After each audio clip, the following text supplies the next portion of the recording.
ទូរទស្សនិកជនវិបត្តិជនអន្តោប្រវេសន៍រាប់ម៉ឺននាក់ដែលបានហូរចូលទៅក្នុងទឹកដីរបស់អេស្ប៉ាញកាលពីសប្តាហ៍មុននេះត្រូវបានគេមើលឃើញថាកំពុងคล้ายទៅជាព្យុះនយោបាយសម្រាប់តំបន់អឺរ៉ុបហេតុអ្វីបានជាគេមើលឃើញបែបនេះយើងមានការជួបបន្ថែមពីលោកណនរីណាអ្នកតាមដានព្រឹត្តិការណ៍អន្តរជាតិរបស់ទូរទស្សន៍ព័ត៌មាន BTV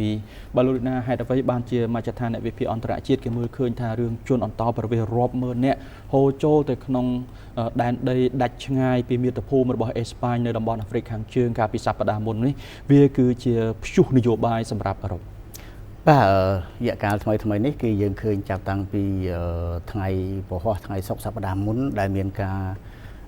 ចូលដោយកំហុកឬក៏គេថាធ្វើដំណើរដោយកំហុកពីក្រមជនអន្តោប្រវេសន៍គ្មានឯកសារលិខិតស្នាមទៅកាន់ដែនដីស៊ីអូតារបស់ប្រទេសអេស្ប៉ាញនៅដាច់ពីមាតុភូមិនៅអាហ្វ្រិកខាងជើងនេះគឺមានការរុញស្ថានភាពឲ្យតានតឹងកាន់តែខ្លាំងឡើងជាពិសេសក៏មានការរិះគន់ពីបណ្ដាមេដឹកនាំអឺរ៉ុបមួយចំនួនដែរពាក់ព័ន្ធទៅនឹងការធ្វេសប្រហែសឬគ្មានការប្រុងប្រយ័ត្នដែលបណ្ដោយឲ្យជនអន្តោប្រវេសន៍ចូលទៅកាន់ទឹកដីទាំងនោះហើយអាចថានឹងស្នើសុំឲ្យមានការបែងចែកទៅកាន់ប្រទេសផ្សេងស្របពេលដែលស្ថានភាពបច្ចុប្បន្នមិនសូវល្អជាហៅថាសេដ្ឋកិច្ចមិនសូវល្អនៅពេលបច្ចុប្បន្នហើយម្យ៉ាងទៀតពាក់ព័ន្ធទៅនឹងគណៈបកនយោបាយនានានៅតំបន់អឺរ៉ុបគេហៅថាក្រុម Far Right គឺគេហៅក្រុមស្ដាំនិយមជ្រុលនេះភាគច្រើនគឺចរិតដោយលោកដូណាល់ត្រាំអញ្ចឹងគឺគេហៅប្រកាន់ចំហមើងម៉ាត់ក្នុងការធ្វើអន្តោប្រវេសន៍គឺថាទប់ស្កាត់មិនឲ្យមានលំហូរអន្តោប្រវេសន៍ច្រើនដែលគ្មានឯកសារលិខិតស្នាមដែលគេសំអាងទៅលើភាពចលាចលខាងនយោបាយគឺពាក់ព័ន្ធទៅនឹងបញ្ហាអំពើហិង្សាអីជាដើមដែលបង្កឡើងភាគច្រើនគឺជនអន្តោប្រវេសន៍នេះគឺជាការលើកឡើងហើយអ្នកនយោបាយផ្សេងដូចជានាយករដ្ឋមន្ត្រីអ៊ីតាលីលោកស្រី Giorgia Meloni បានបង្ហោះលើយកបញ្ហាអន្តោប្រវេសន៍នៅស៊ីអូតានេះបង្ហោះឲ្យដាក់ caption ថានេះគឺជាគំរូមួយដែលអេស្ប៉ាញចាត់ចែងបានល្អហើយក្រុមឆ្វេងនិយមនៅអ៊ីតាលីនឹងចូលចិត្តឬក៏គ្រប់គ្រងគោលនយោបាយអន្តោប្រវេសន៍គឺអន្តោប្រវេសន៍បាននាំមកនៅតែខាតផលប្រយោជន៍ទេអញ្ចឹងនេះគឺជាការដែលរុញដាក់គ្នាទៅវិញទៅមកហើយលោក Pedro Sanchez នាយករដ្ឋមន្ត្រីរបស់ប្រទេសអេស្ប៉ាញក៏បានចោទប្រកាន់ថាអ្នកនយោបាយនៅតំបន់អឺរ៉ុបមួយចំនួនគឺបានកេងយកចំណេញពីវិបត្តិមនុស្សធម៌នេះសម្រាប់នយោបាយរបស់ខ្លួននៅក្នុងប្រទេសជាជាងការសហការគ្នាសាមគ្គីភាពដើម្បីដោះស្រាយបញ្ហារួមគ្នារបស់អឺរ៉ុបអញ្ចឹងហើយបានគេមើលឃើញថាការដែលជំរុញឲ្យមានបញ្ហាអន្តោប្រវេសន៍នេះច្រើនហើយនៅថ្ងៃនេះជាថ្ងៃដែលអេស្ប៉ាញបានស្នើសុំឲ្យមានកិច្ចប្រជុំវិសាមញ្ញមួយដោយរដ្ឋមន្ត្រីក្រសួងមហាផ្ទៃនៃបណ្ដាប្រទេសសហភាពអឺរ៉ុបដើម្បីស្វែងរកមធ្យោបាយដោះស្រាយថានឹងត្រូវចាត់វិធានការបែបណាចំពោះការលំហូរនៃអន្តោប្រវេសន៍ជាពិសេសគឺប្រទេស22ហើយដែលនៅក្នុងសហភាពអឺរ៉ុបបានប្រកាសព្យួរច្បាប់ធ្វើដំណើរឬក៏លំហូរប្រជាពលរដ្ឋដោយសេរី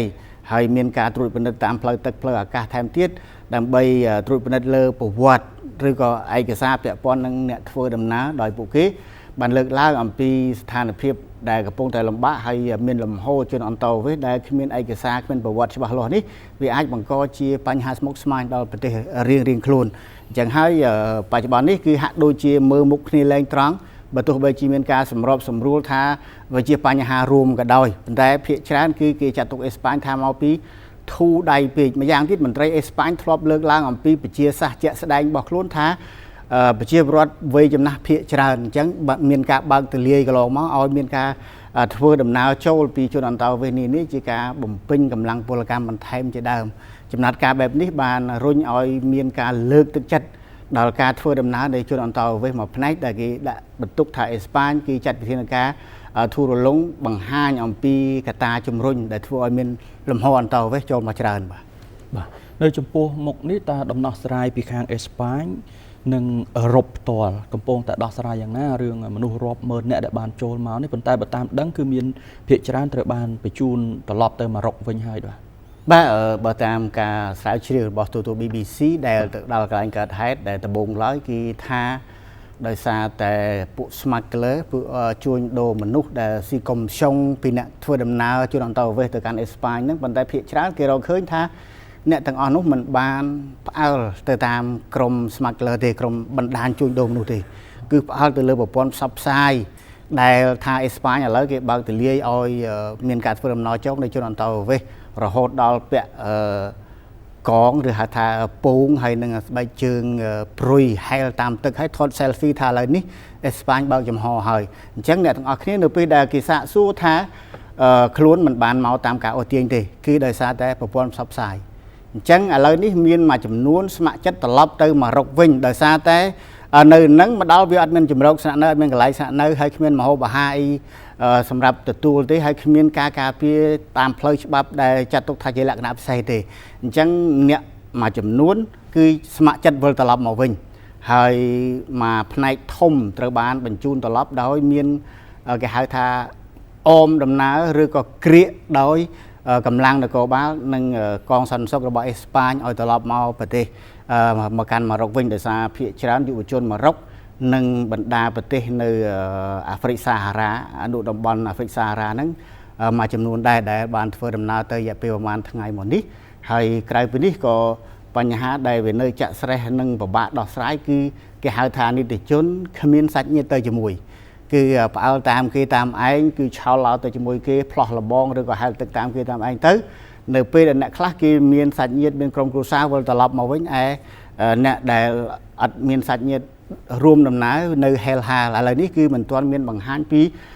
ចំណាត់ការថានឹងអនុវត្តបែបណាដើម្បីធានាឲ្យពួកគេនៅជាបណ្ដោះអាសន្នហើយនឹងមានការធានាដោយច្បាប់នឹងជួនត្រឡប់មកវិញគឺមិនទាន់មានទេអញ្ចឹងចំណាត់ការនេះគឺបានបញ្ជូនត្រឡប់មកវិញភាគច្រើនហើយអេស្ប៉ាញក៏បានពង្រឹងកម្លាំងល្បាតហ្នឹងតាមដែនសមុទ្រតាមដែនគោកនៅសេអ៊ូតាហ្នឹងកាន់តែច្រើនឡើងធានាថា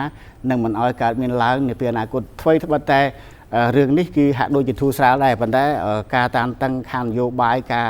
ស្ដីបន្ទោសគ្នាទៅវិញទៅមកនេះហាក់ដូចជានៅជាចំណុចបែកបាក់មួយក្នុងសហភាពអឺរ៉ុបនេះបាទសូមអរគុណលោករីណាយើងនឹងបន្តតាមដានបន្តទៀតអំពីស្ថានភាពជារួមពីព្រោះថាជាក់ស្ដែងនេះមិនមែនជាលើកទី1ទេដែលបណ្ដាប្រទេសអឺរ៉ុបជួបប្រទះទៅនឹងវិបត្តិជនអន្តោប្រវេសន៍កន្លងមកក៏ធ្លាប់មានច្រើនដែរដូចជានៅក្នុងអំឡុងវិបត្តិសង្គ្រាមស៊ីរីជាដើមអរគុណជម្រាបលាបាទអរគុណ